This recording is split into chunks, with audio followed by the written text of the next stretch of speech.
বর্তমানে ভারতে রয়েছেন বাংলাদেশের ক্ষমতাচ্যুত প্রধানমন্ত্রী শেখ হাসিনার ছেলে সজীব ওয়াজেদ জয়। মায়ের সঙ্গে দেখা এবং ঈদ উদযাপন করতে জয়ের এই ভারত সফর। ভারতের নিরাপত্তা সংস্থাগুলোর একাধিক সূত্র এবং দেশটিতে বসবাসরত বাংলাদেশ আওয়ামী লীগের একাধিক শীর্ষ নেতা বিষয়টি নিশ্চিত করেছেন। জানা গেছে ৬ জুন সজীব ওয়াজেদ জয় ভারতে আসেন। তার পরদিনই ছিল পবিত্র ঈদ উল আজহা। মায়ের সঙ্গে ঈদ উদযাপন করেছেন তিনি। বাংলাদেশে কার্যত নিষিদ্ধ আওয়ামী লীগের নেতারা জানিয়েছেন সজীব ওয়াজেদ জয় যুক্তরাষ্ট্রে থাকেন, কিন্তু তার বাংলাদেশি পাসপোর্ট ছিল। তবে বাংলাদেশের অন্তর্বর্তী সরকার ওই পাসপোর্ট বাতিল করে দেয়। তারা আরও জানান, সজীব ওয়াজেদ জয় সম্প্রতি যুক্তরাষ্ট্রের পাসপোর্ট পেয়েছেন। পাসপোর্ট হাতে পাওয়ার কয়েকদিন আগেই তিনি যুক্তরাষ্ট্রের গ্রিন কার্ড পান। গ্রিন কার্ড পাওয়ার পর থেকেই সজীব ওয়াজেদ জয়ের ভারত ভ্রমণ নিয়ে আলোচনা চলছিল।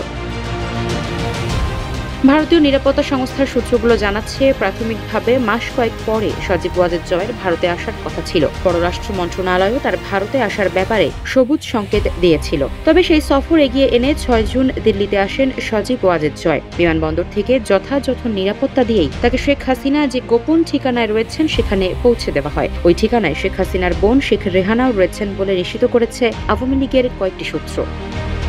এই ঈদে জামা জুতো অ্যাক্সেসরিজের ডিসকাউন্ট।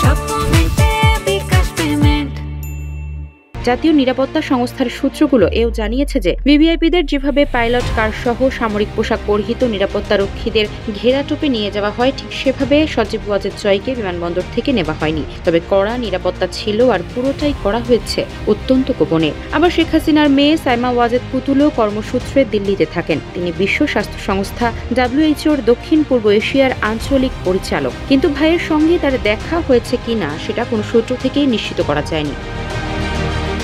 আওয়ামী লীগের সূত্রগুলো জানাচ্ছে, শেখ হাসিনার কাছে এসে তার ছেলে পারিবারিক সময় কাটানোর সঙ্গে সঙ্গে রাজনৈতিক আলোচনা করছেন ঠিকই, তবে ভারতে থেকে গিয়ে দলের কাজকর্মে সশরীরে যোগ দেবার অভিপ্রায় নেই সজীব ওয়াজেদ জয়ের। এমনকি দীর্ঘ সময় ভারতে থাকার পরিকল্পনাও নেই তার। আগামী কয়েকদিনের মধ্যেই তিনি হয়তো ফিরে যাবেন যুক্তরাষ্ট্রে।